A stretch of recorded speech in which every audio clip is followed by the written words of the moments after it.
From Pacifica, this is Democracy Now! No nosso caso atual, in our current situation, and this is typical of Latin America, you have a coup that is not a military coup. It doesn't destroy the rights of everyone. It corrodes the institutions from within, as if it was a sort of parasite corroding democratic institutions. So in this case, what are they doing with Lula? Lula can't speak, but we can speak for him.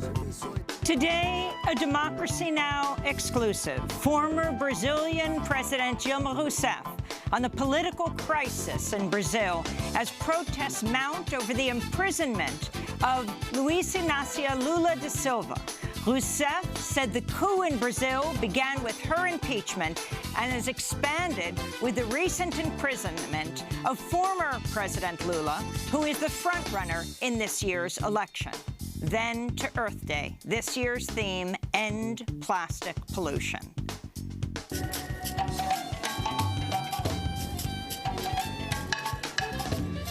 Two-fifths of the plastic made in the world is coming from the United States. There's a very huge corporate interest in maintaining production of plastics. We can't mine this area with giant nets to clean this problem. The only fix is a cultural fix by changing our use of plastics. We'll speak with environmental scientist Marcus Erickson, author of Junkraft, an ocean voyage and a rising tide of activism to fight plastic pollution. And we'll go to Houston to talk to Priscilla Villa of Earthworks, which is part of the Break Free from Plastics movement. All that and more coming up.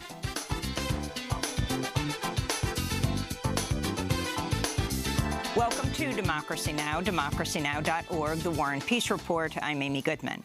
What follows are notes I typed in the vehicle immediately upon exiting Trump Tower. So begins one of the newly released memos written by former FBI Director James Comey before he was fired by President Trump last year. On Thursday night, the Justice Department sent 15 redacted, declassified pages of Comey's detailed memos to Congress. These memos have been at the center of a public dispute between the president and former FBI Director Comey, which has escalated in recent days with the publication of Comey's book, A Higher Loyalty. In the book, Comey compares President Trump to mafia bosses he once worked to send to prison, writing, "This president is unethical and untethered to truth." In the released memos, Comey describes Trump as distracted by political rivalries and afraid about his presidency being undermined by members of his own government, including the FBI. Just after midnight, Trump attacked Comey on Twitter, writing, "James Comey memos just out and show clearly that there was no collusion and no obstruction. Also, he leaked classified information. Wow, will the witch hunt continue?" Unquote. This comes as former New York City Mayor Rudy Giuliani is set to join President Trump's legal team dealing with special counsel Robert Mueller's investigation into whether the Trump campaign colluded with Russia in the lead-up to the 2016 presidential election. Florida lawyers Jane and Martin Raskin are also joining the president's team, which has been looking for new lawyers since Trump's top attorney John Dowd quit last month, reportedly resigning after Trump repeatedly ignored his legal advice and attacked Robert Mueller by name on Twitter. Hundreds of thousands of students, teachers, school staff, and their supporters are expected to walk out of classes today to protest gun violence. Plans for today's walkout began with an online petition started by 16-year-old Connecticut high school sophomore Lane Murdoch, who spoke last month in New York City during another nationwide day of student walkouts. This is an uphill climb. We have a lot of powerful people against us. And they're going to want infighting. They're going to want division. They're going to want us to look at our differences so they can take us down easier. And we're not going to let that happen. This is about people, gay, straight, black, white, religious, non-religious, coming together so their kids don't have to be afraid to go to school. Today's protest comes on the 19th anniversary of the Columbine High School massacre in Littleton, Colorado, and less than a month after the historic March for Our Lives in Washington, D.C., which saw hundreds of thousands of young people and their supporters flood to the National Mall in Washington, D.C. to demand an end to gun violence. Meanwhile, Dick's Sporting Goods has announced it plans to destroy the assault-style rifles and accessories that were left over after the company implemented a ban on the sale of assault-style rifles at its 35 Field & Stream stores nationwide. The destruction of the firearms comes as a number of companies and banks are facing widespread pressure from youth activists to cut their ties to the weapons industry and the NRA, the National Rifle Association. The Trump administration moved Thursday to open the Arctic National Wildlife Refuge for oil and gas drilling. The Interior Department's Bureau of Land Management issued a notice of intent to begin an environmental impact analysis about the effects of oil exploration and drilling in the refuge, which is rich in biodiversity and has been home to indigenous people for thousands of years. The Trump administration reportedly wants to begin issuing leases for oil drilling in the pristine Arctic area as early as next year. The Trump administration also announced Thursday a new policy aimed at expanding the sale of armed drones, particularly the large armed drones such as the Predator and the Reaper.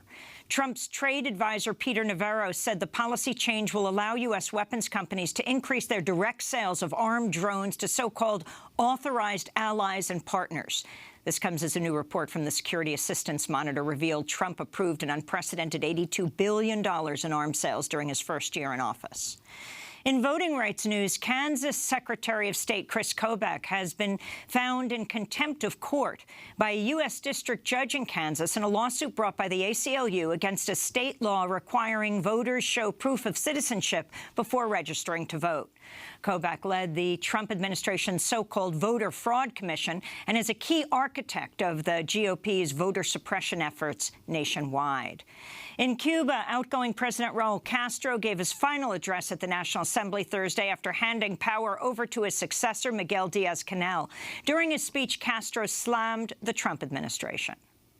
Desde la llegada al poder del actual presidente, since the current U.S. president came to power, there's been a deliberate setback in relations between Cuba and the United States, and an aggressive and threatening tone prevails in the statements of said government.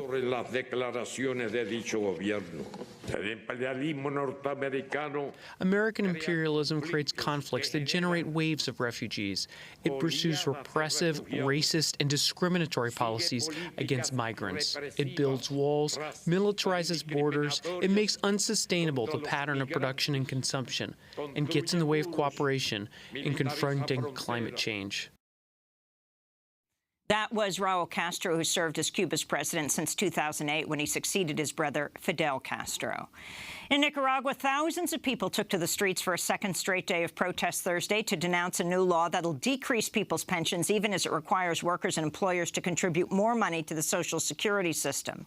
On Thursday, pensioners, employers, students united for the nationwide protests, which were met by riot police firing tear gas and rubber-coated steel bullets. There are reports at least 4 people have been killed in this week's protests. In Chile, more than 100,000 students and professors poured into the streets of the capital, Santiago, and cities across Chile Thursday for the first nationwide student mobilization since conservative billionaire President Sebastián Piñera took office. The students were protesting a recent ruling by Chile's Constitutional Court, which overturned a law prohibiting for-profit companies from controlling universities. Piñera also served as president between 2010 and 2014, during which time Chile was rocked by massive student protests demanding an overhaul of the educational system. Back in the United States, in Detroit, city officials are set to begin shutting off the water supply to as many as 17,000 homes whose residents are 60 days or $150 behind on their water bills. The United Nations has condemned the water shutoffs as a violation of international human rights law. This comes as Flint Mayor Karen Weaver said her city is planning to sue the state of Michigan after Republican Governor Rick Snyder canceled a state-subsidized bottled water program earlier this month, even though many Flint homes still have dangerously high levels of lead in their tap water. This all comes as Michigan has allowed Nestle to withdraw 400 gallons a minute from the state's groundwater table, despite receiving over 80,000 public comments against the project. Nestle's not required to pay anything to extract the water besides a small permitting fee to the state and the cost of leases to private landowners. To see our full coverage of Nestle, Flint, and Detroit water shutoffs, you can go to democracynow.org. Wall Street giant Wells Fargo is expected to be hit with a $1 billion fine imposed by federal regulators, accusing the bank of forcing people to buy auto insurance policies they didn't need, for improperly charging mortgage holders, and for other financial crimes. Despite being hit by a series of high-profile scandals and fines in recent years, Wells Fargo continues to reap billions of dollars a year in profits, reporting $5.9 billion in earnings in the first 3 months of this year alone.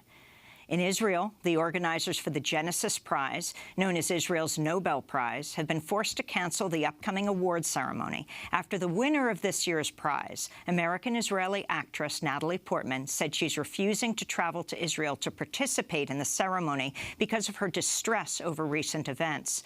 Portman has won an Academy Award, a Golden Globe Award, a Screen Actors Guild Award, has starred in the new Star Wars trilogy, as well as the movies Black Swan, Closer, and V for Vendetta. The Genesis Prize comes with a $2 million award. Portman's decision not to participate in the ceremony comes as the Israeli military is in the midst of a brutal, deadly crackdown against Palestinian protesters in Gaza. Israeli snipers have killed dozens of unarmed Palestinian protesters in the last weeks. And in Arizona, immigrant rights and reproductive justice activist Alejandra Pablos has been freed from the for-profit Eloy Detention Center, where she was detained for more than 40 days after she reported to a routine ICE check-in on March 7th. Advocates say she was detained in retaliation for her activism, particularly for protesting outside the Homeland Security Department office in Virginia earlier this year. This is Alejandra Pablos speaking in a Facebook video after being released on Thursday. But I come out with so much, like, more intel, more stories inside, more ideas, more just dreams of, like, how we're going to get our women back. If we can't destroy these walls, we got to steal them back. The fight just has begun. I don't want to be followed around anymore. I don't want to look over my back. I want to be able to drive my car without thinking that any police can change my life that day. So a todos les pido que sigamos la lucha, que, you know, stay with me. We got to ask Governor Ducey to do the right thing and to pardon me, to let me stay here without fear. I'm tired of feeling scared. I'm tired of being persecuted for just, you know, defending my life and defending everybody else. And Alejandra Pablos, reproductive rights activist, just freed from ICE detention. And those are some of the headlines. This is Democracy Now!, democracynow.org, The War and Peace Report. I'm Amy Goodman. Protests are continuing in Brazil over the imprisonment of former President Luiz Inácio Lula da Silva.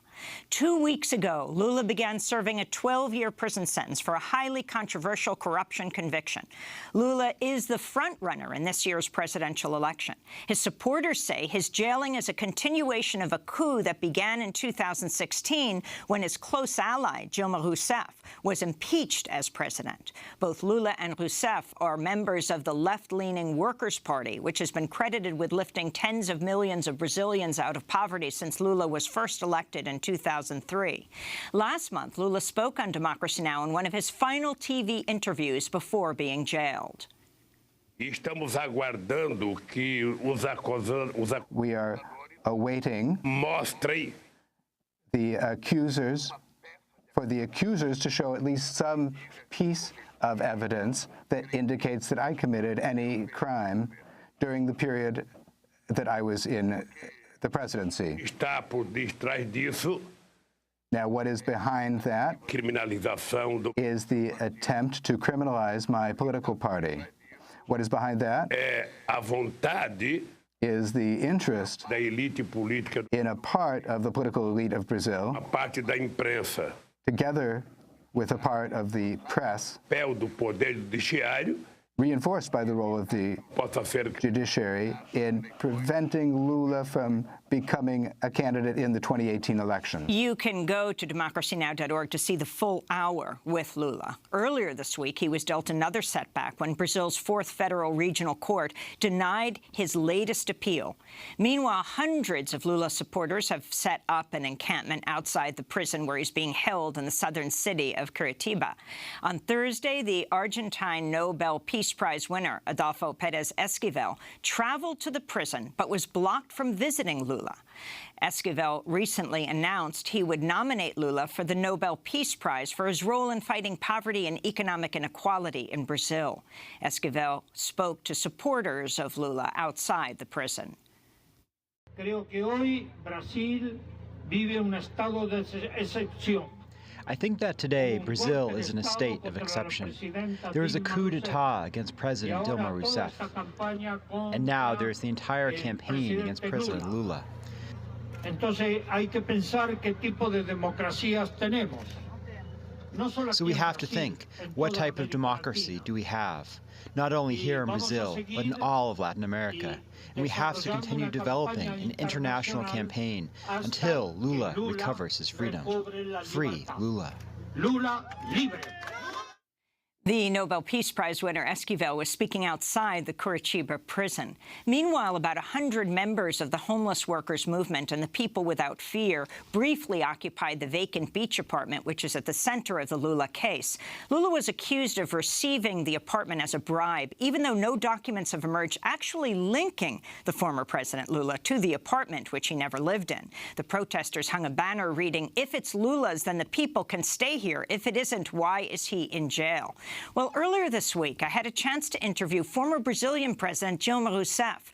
Her impeachment in 2016 ended nearly 14 years of rule by the Workers' Party. Rousseff is a former political prisoner who took part in the underground resistance to the U.S.-backed Brazilian dictatorship in the 1960s. She was jailed and tortured from 1970 to 1972. She was elected president in 2010 and re-elected in 2014. I spoke to her while she was on a speaking tour in Berkeley, California. I began by asking her why she'd come to the United States and about the political crisis in Brazil. É prazer novamente falar com DemocracyNow. It's a pleasure to be speaking with you on Democracy Now! Once again. I'd like to say that the purpose of my trip to the United States and to Spain is to clarify and raise awareness among people who live outside Brazil and everybody that Brazil is suffering a new sort of coup d'etat. This began with me in 2016, when I suffered an impeachment without having committed any high crime or misdemeanor. The truth be told, I find myself in a situation, and Brazil finds itself in a situation, in which there is a sort of legal protection, a legal cover that is hiding acts of corruption by all others.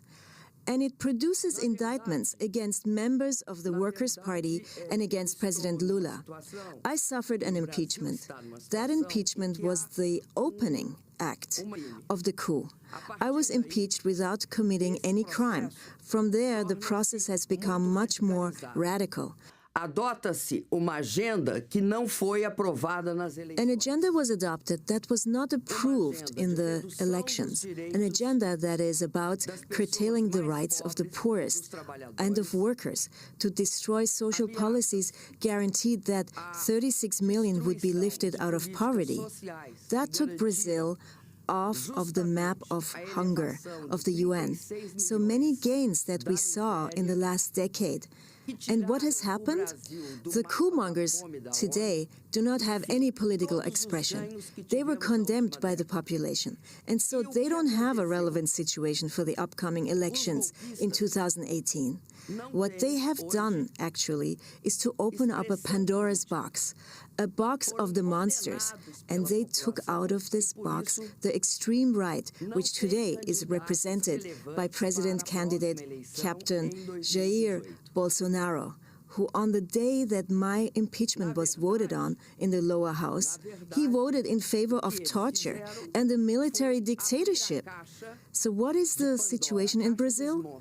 There is a strengthened far right, and the center right, in going along with the coup, has dissolved itself and has a minimal political expression today. They were our greatest adversaries in the last 4 presidential elections. Today, they're no longer politically significant because not only did they help carry out the coup, but they were also discovered to be involved in situations of corruption. The Workers' Party and President Lula were to be destroyed, but they weren't.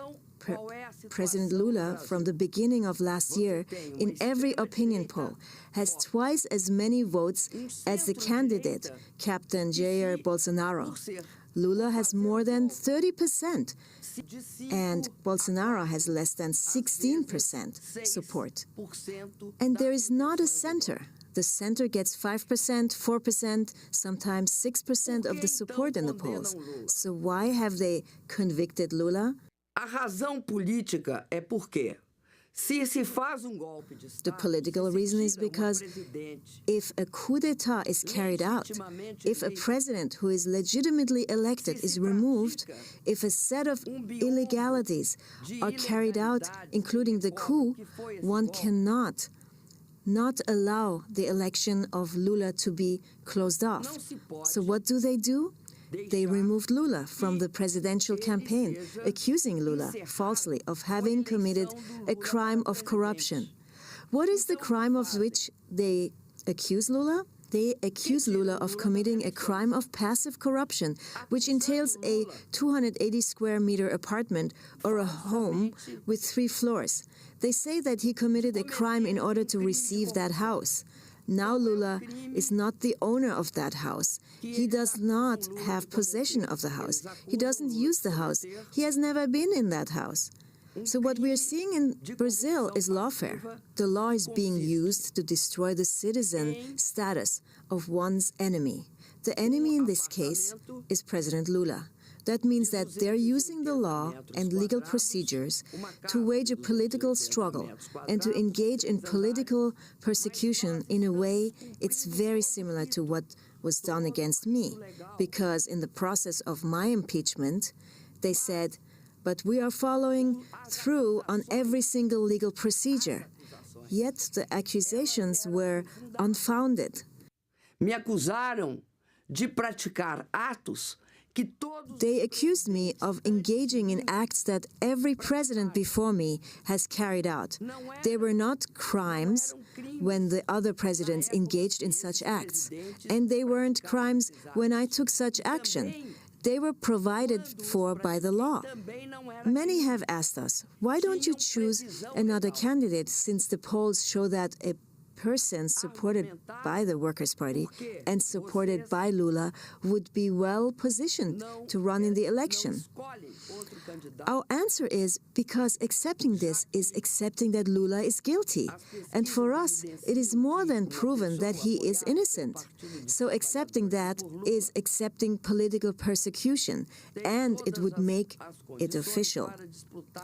They have taken Lula prisoner for 2 reasons. First, to make the argument that he can't be a candidate, but also for a very strong reason.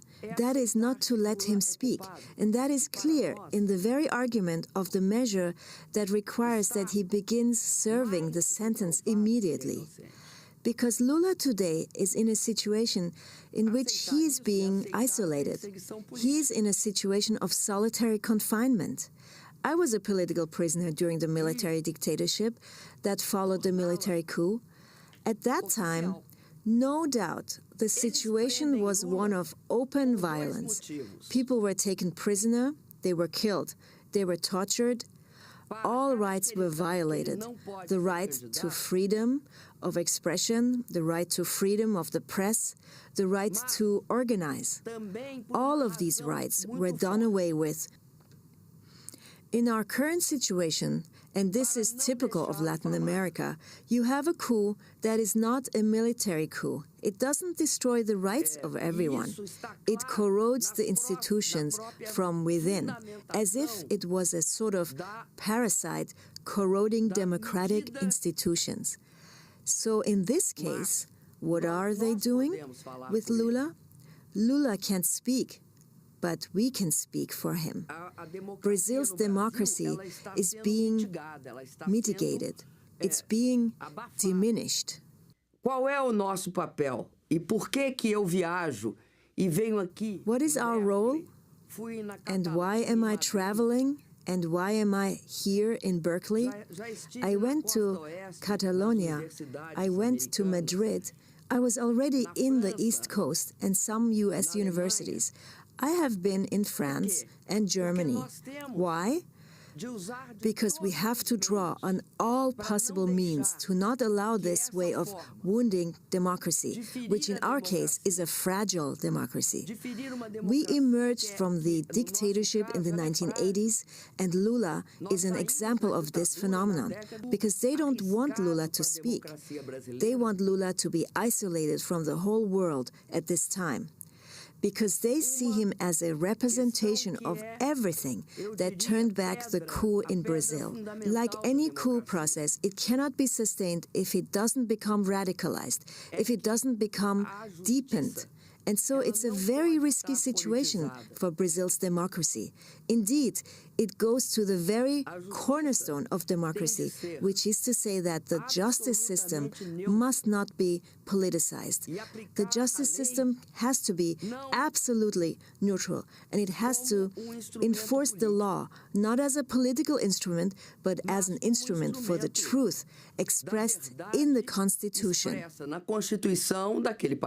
Former Brazilian President Dilma Rousseff, she's now running for the Brazilian Senate. When we return, we'll speak with her about the rise of the far right in Brazil and the assassination of human rights activist, Rio City Council member Marielle Franco. Stay with us.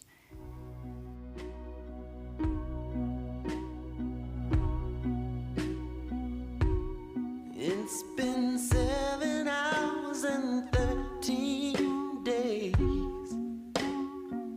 since you took your love away.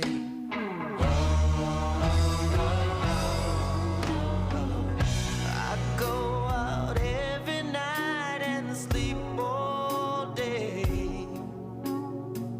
since you took your love away.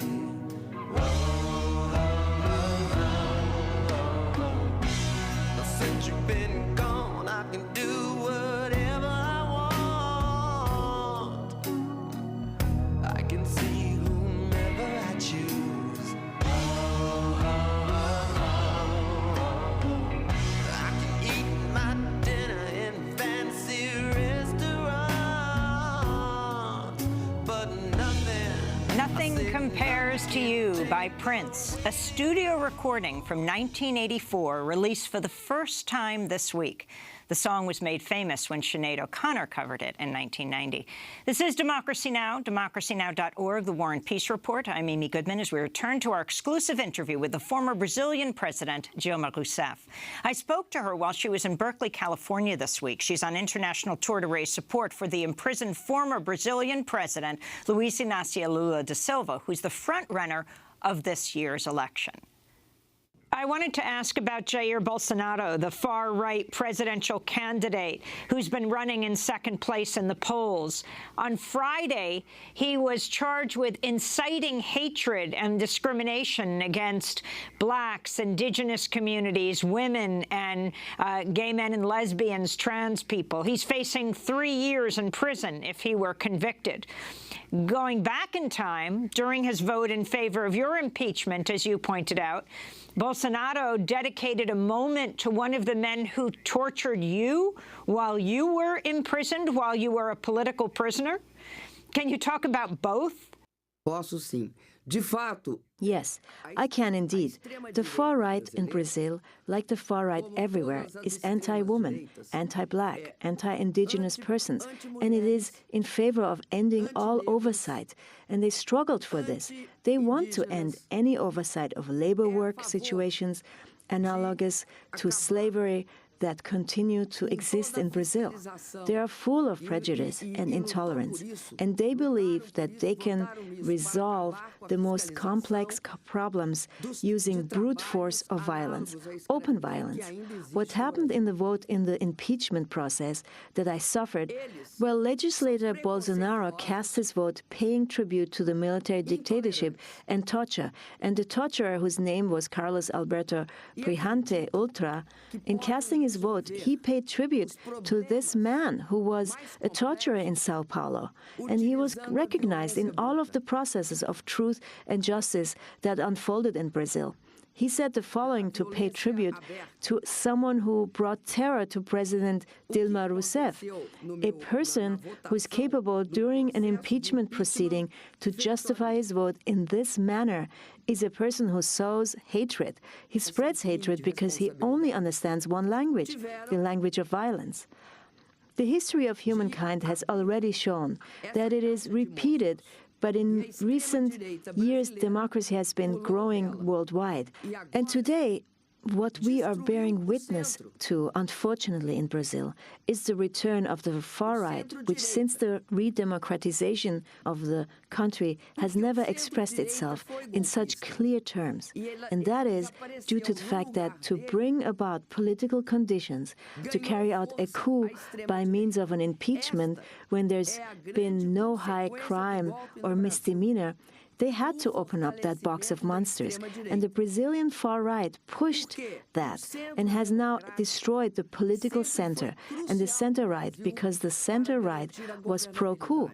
And as it dropped out of the picture, the far right gained strength. This is the main result of the coup in Brazil, a strengthening of the far right, because having a democratic political center was always crucial in Brazil for guaranteeing governability, and that center, which was always democratic since the 1988 Constitution, since the democratization, that political center in Brazil has played a huge role in the process in terms of its social base, and it's now been swallowed up by the far right.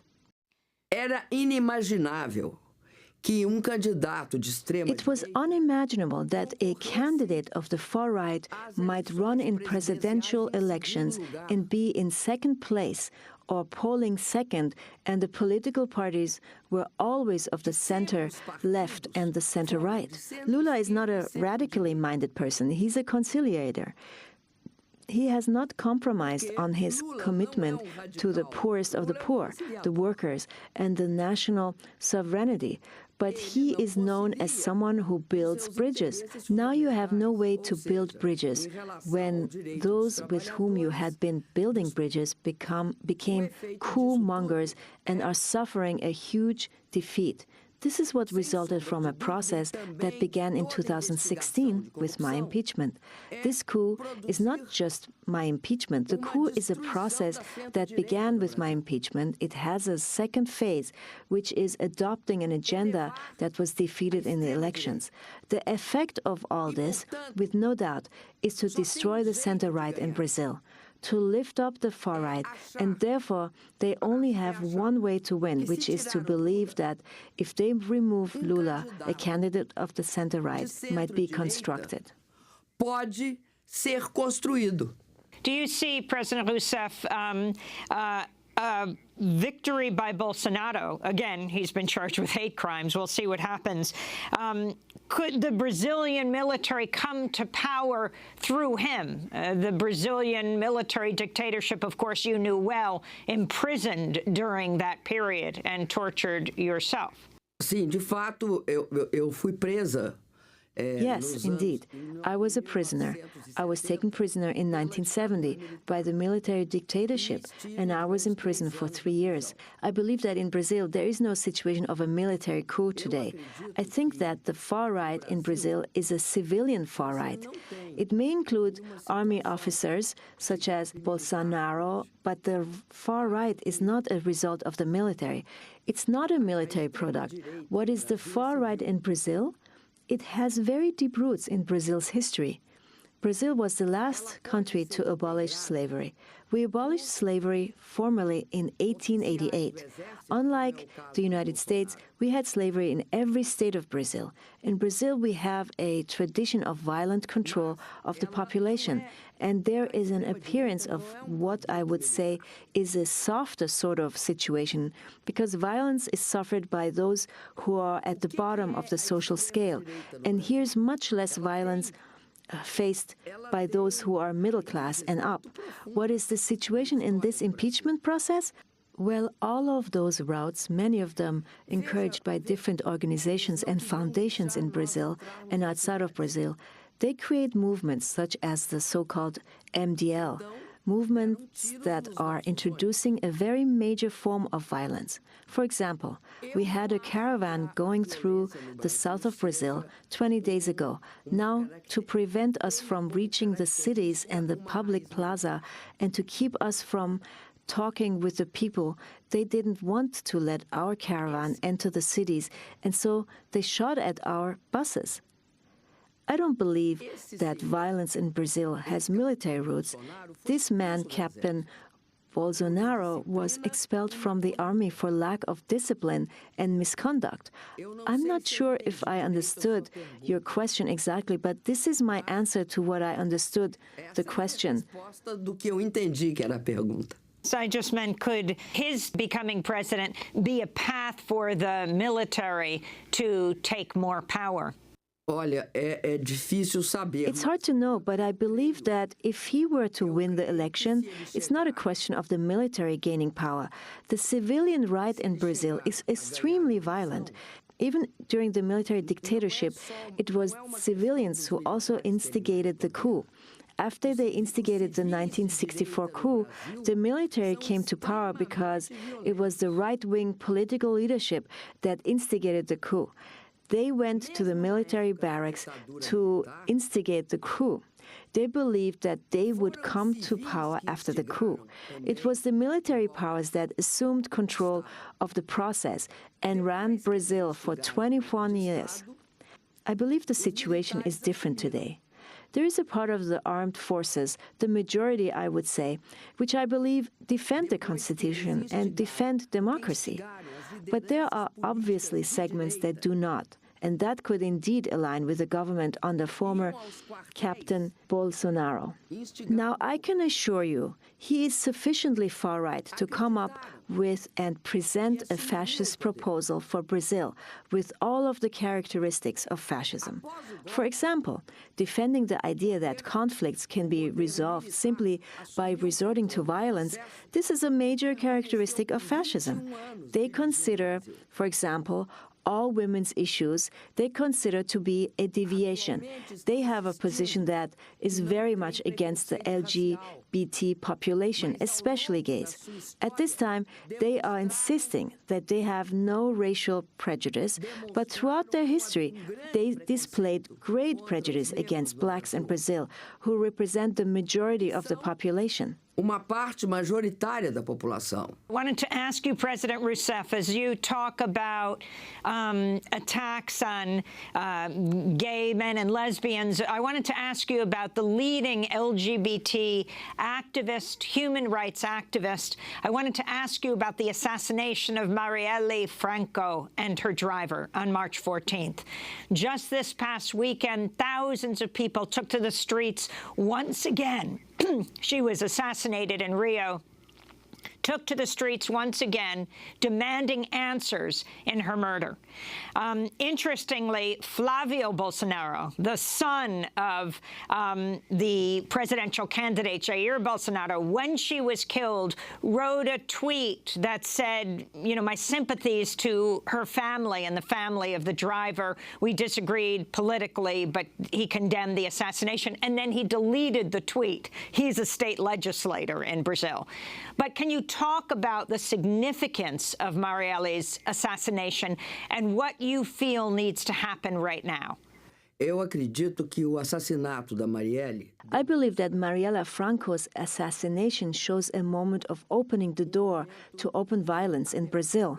For two reasons. First, because of Marielle's importance in the struggle for racial equality and against prejudice in Brazil. She was a tough militant activist who defended principles that helped make us more civilized, who defended the rights of black women to control their own lives. She's fought in the peripheries of Rio de Janeiro, in the peripheral areas. She fought against all of the mechanics that subjugate black people, all of the mechanics that function in this way in the life of the city.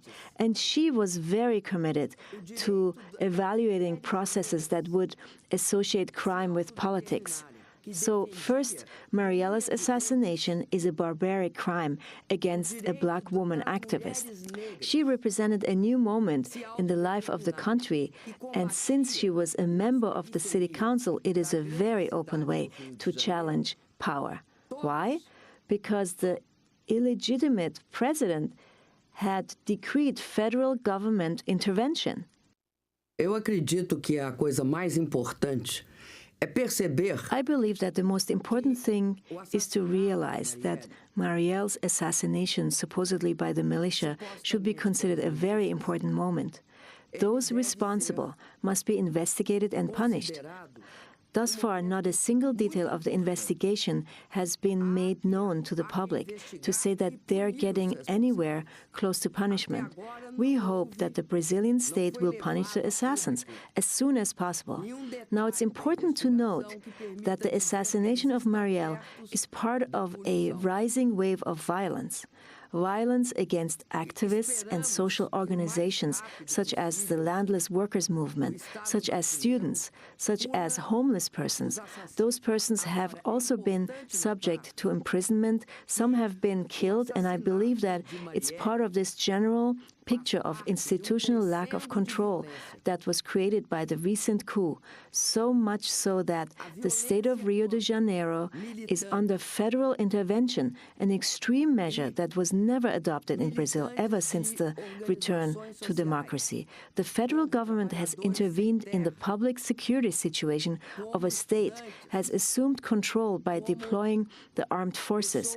I believe, as is being denounced in Brazil by all progressive sectors, that this was a maneuver by the illegitimate president to hide his own irrelevance and the great unpopularity of the president. We all know that one of the solutions often turned to by unpopular presidents or presidents facing problems is armed intervention in other countries. In Brazil, it's a military intervention within the country itself. Well, it was during this intervention that Marielle was assassinated. So it's an extreme situation. Primeiro, temos de saber que no Brasil sempre ganhamos. What do I think we need to do first?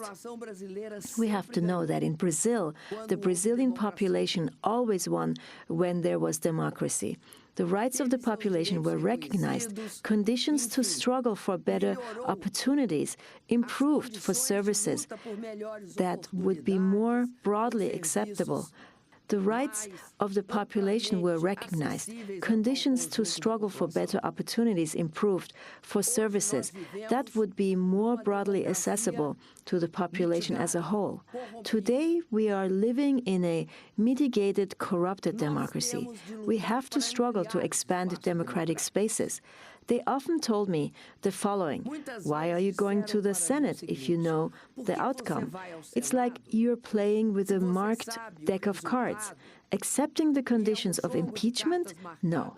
Respecting the country's institutions and denouncing and going by opening up more space is fundamental. And today we have to fight for honest elections, clean elections. It is typical of a coup situation. Coup d'etat tends to repress. They seek to keep people from talking. Nós temos de lutar por eleições livres. Former Brazilian President Dilma Rousseff, the first female president of Brazil. She was impeached in 2016. She has said the first chapter of the coup was my impeachment, but there's a second chapter, and that's stopping President Lula from becoming candidate in the presidential elections. While Lula is now in prison, Rousseff is running for the Brazilian Senate. When we come back, it's Earth Day. The theme, ending plastic pollution.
Beach by the Gorillas here on Democracy Now! I'm Amy Goodman. This Sunday, more than 1 billion people will celebrate Earth Day. This year's theme, Ending Plastic Pollution by Earth Day 2020. Of the nearly 300 million tons of plastic sold each year, about 90% ends up in landfills, in the oceans, and in our bodies. Well, our next guest is considered a leading expert on microplastics, those small bits of plastic that are seemingly everywhere. Marcus Erickson has led 20 expeditions around the world to research plastic marine pollution. In 2008, he embarked on an 88-day journey from California to Hawaii on a raft built from 15,000 plastic bottles and recycled junk. Dr. Erickson documented the journey in his book, Junk Raft, an ocean voyage and a rising tide of activism to fight plastic pollution, and on video.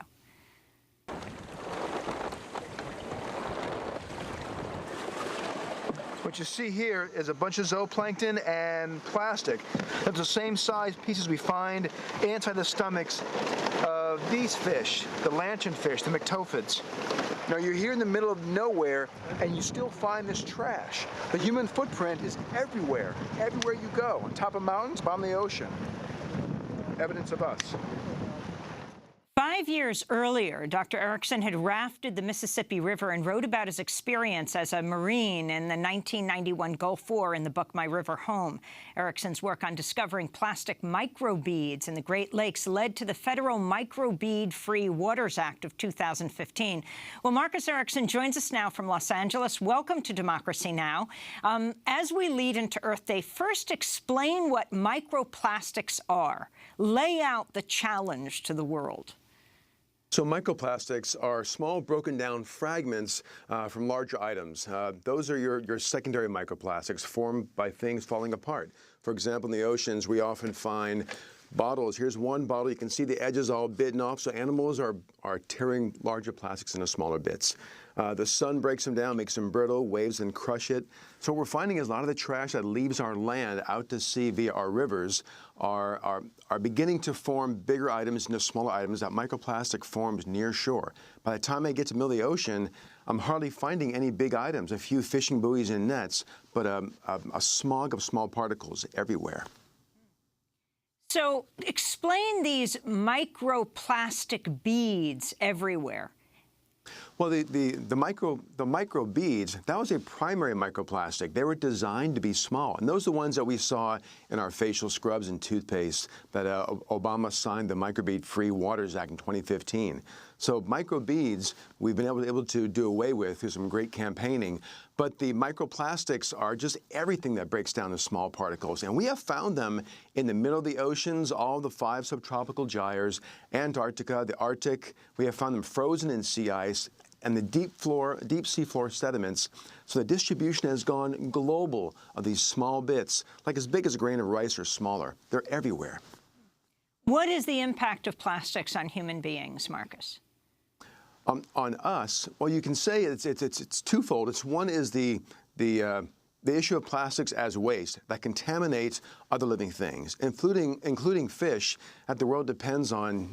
I think 1/6 of the planet gets their protein from fish, and we're seeing this explosion, these clouds, this smog of microplastics impacting the food chain, and the toxins that sticks to plastics are also polluting organisms in that food chain. But as a pre-consumer product, which you might grab off the shelf, we're still finding some synthetic chemistry in those, like bisphenol A and phthalates, that you don't want in your body or the bodies of your children. They're endocrine disruptors, they're carcinogenic. So there is the pre-consumer and the post-consumer impacts of throwaway plastics on human health. I want to go to another clip from your documentary that you produced on the Junk Raft project.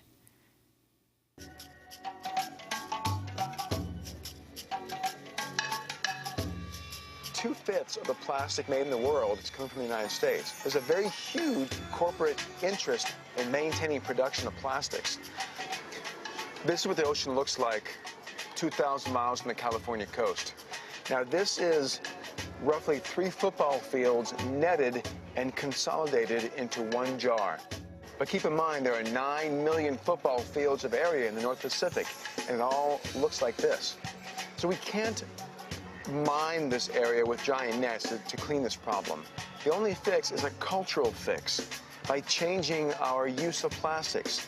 We decided while we're at sea to get the nation's attention by building a boat out of the same plastic trash we consume every day. So we built a boat out of 15,000 plastic bottles, old fishing nets to hold those bottles together, and 20 sailboat masts and airplane wings to make a flat deck. We've had 3 high schools provide us with bottles, help us make pontoons. It very quickly became a project much bigger than ourselves. I mean, there's so many directions to go in. But let me ask you about the efforts to get rid of BPA in plastic bottles and microbeads in beauty products. How pervasive is this? Well, I would step back and talk about the process. So Frederick Bomsall is a colleague of mine. He's been studying BPA in mice all his life, and he was finding that the BPA was actually leaching out of the containers where he had the mice living in. So they found that BPA was there. It's all around us in adding machine tape. When you get a receipt, if it's wet, you might see a white residue on your hands. That's BPA. The plastic lining in metal cans, the reason why your can of beans doesn't rust from the inside is a thin layer of BPA. And in many children's toys, you find phthalates.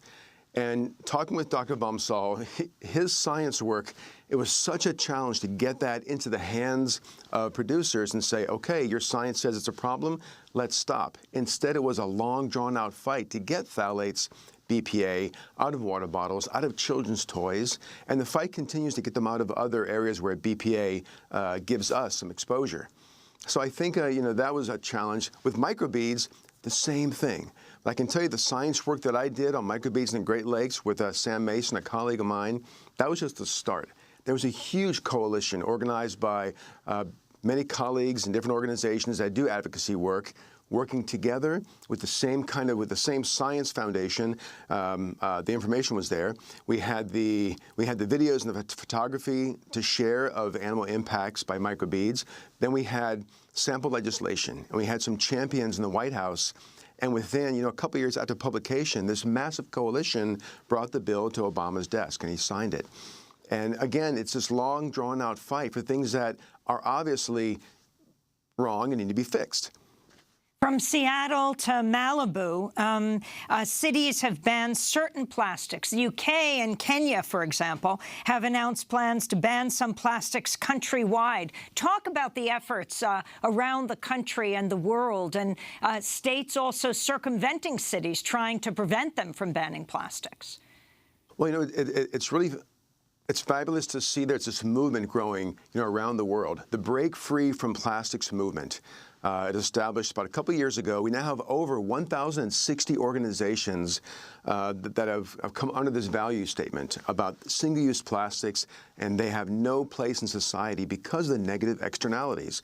When I say single-use, I mean it's the plastic bags, the bottles, the cup lids, the straws, the little plastic stir sticks, these things you use once and throw away, but using a material designed to last forever. That is creating mountains of waste around the world. And you're seeing communities sort of rise up and say, we're done with this linear system of companies making stuff, selling it, and washing their hands clean of any responsibility for the stuff where it resides. When I go from island to island, around the world on our sailing voyages, you see these mountainous landfills, sometimes next to the sea, and islands saying, we don't know what to do with all of this stuff.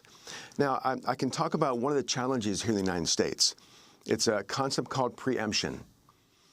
So without preemption, for example, in states like California and a few across the country, grassroots movements and city by city can say, we don't want plastic bags, we want plastic straws. The pollution is too burdensome, and we as taxpayers are tired of paying for cleanup.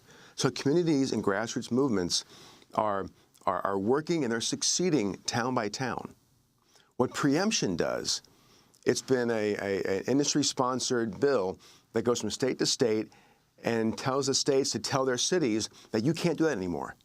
Any decision to ban bags has to come from state-level policy. It makes it illegal for grassroots movements in small towns to ban these single-use throwaway polluting products. I want to bring in another guest. You mentioned the Break Free from Plastics Coalition.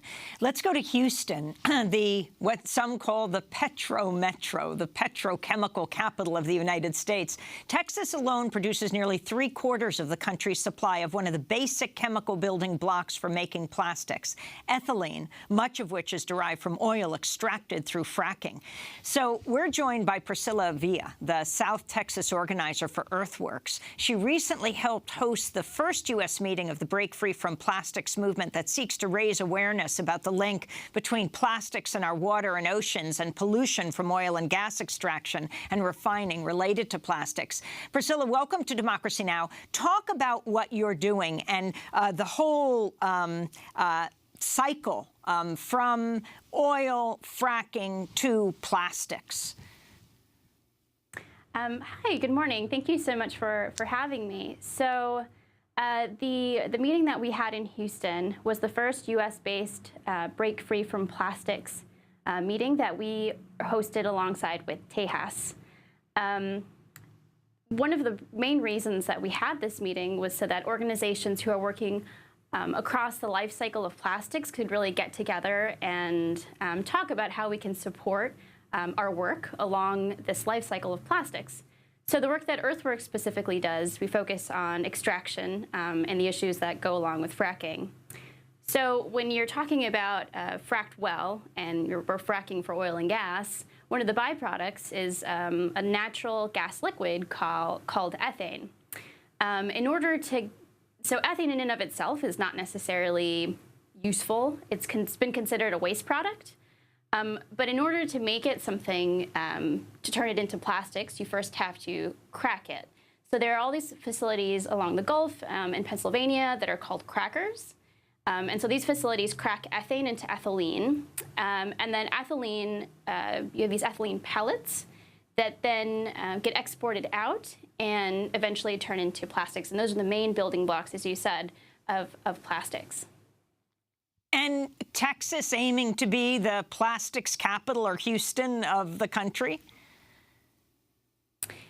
Well, the oil and gas industry is investing around $86 billion in over 280 280 facilities that would be turning ethane or ethylene into plastics. And a lot of the build-out is really being focused in the Gulf South, so in Texas. Portland, Texas, for example, where Exxon is proposing to build the world's largest cracker facility. There are folks out there who are opposing that particular facility. And there's even more build out for Houston, for example. And one of the big issues there is that considering the impacts and everything that came along with Hurricane Harvey, it's a vulnerable place to be building this kind of infrastructure because you had incidents like the explosion at the Arkema plant, for example, that put a lot of people at risk. And not to mention the ongoing emissions that come from a lot of these facilities in the Gulf also contribute to bad air quality and bad health. So more of these facilities mean more people are put at risk. So when we talk about plastics and pollution, we also need to be talking about the pollution that is tied to the production piece and the very first stage of plastics. We're going to have to leave it there now, but of course we'll continue to cover this again. Sunday is Earth Day, celebrated around the world. The theme now, End Plastic Pollution. Priscilla Villa joining us from Houston, part of the Break Free from Plastics movement, and Marcus Erickson, co-founder of 5 Gyres Institute. That does it for our show. A fond farewell to Camille May Baker. We wish you the very best in what will clearly be a brilliant career.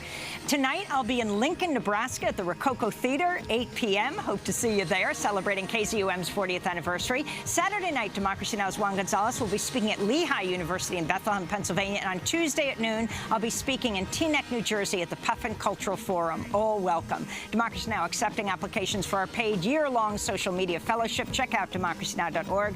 Democracy Now! Produced by Mike Burke, Renee Feltz, Dina Gezdor, Nermeen Sheikh, Carla Wills, Laura Gaddis, Dino, Sam Malkoff, John Hamilton, Robbie Karen. I'm Amy Goodman. Thanks for joining us.